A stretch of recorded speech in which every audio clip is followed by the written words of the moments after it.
Self-criticism. As human beings, it is natural for us to critique ourselves. It is our internal dialogue that allows us to understand our strengths and weaknesses and help us to grow and develop as individuals.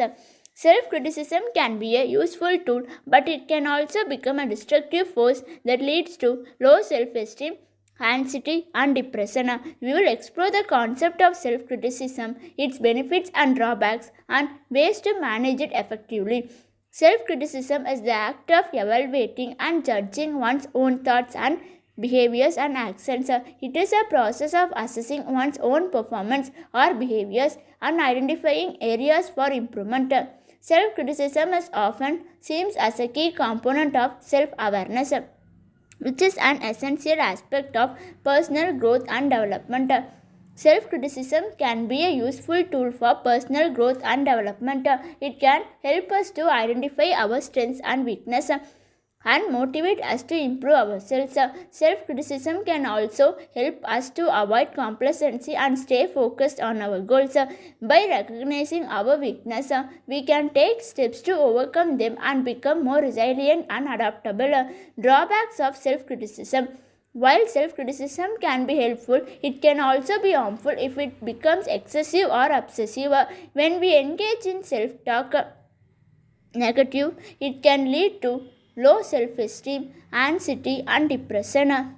Excessive self-criticism can also lead to self-doubt and paralysis as we become overly concerned with avoiding mistakes rather than taking action.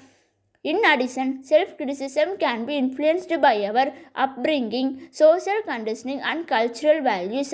For example, in some cultures, self-criticism is seen as a sign of humility and self-improvement, while in others it is viewed as a weakness or lack of confidence.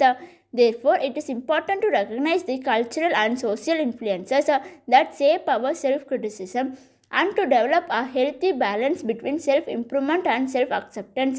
Managing self-criticism. Managing self-criticism requires a balanced approach.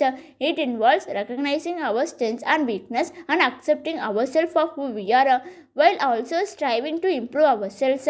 Here are some strategies for managing self-criticism. Practice self-compassion. Self-compassion involves treating ourselves with kindness and understanding and acknowledging that we are all imperfect human beings.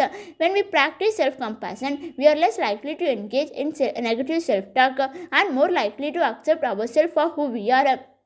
Focus on strengths. While it is important to recognize our weakness, it is equally important to focus on our strengths. By identifying our strengths, we can build on them and use them to overcome our weakness. Set realistic goals. Setting realistic goals is an important part of managing self-criticism.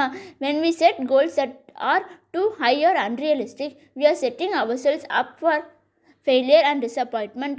By setting realistic goals, we can achieve a sense of accomplishment and build our confidence. Challenge negative self-talk. Negative self-talk can be a powerful force that undermines our self-esteem and confidence. It is important to challenge negative self-talk by questioning its validity and replacing it with positive affirmations.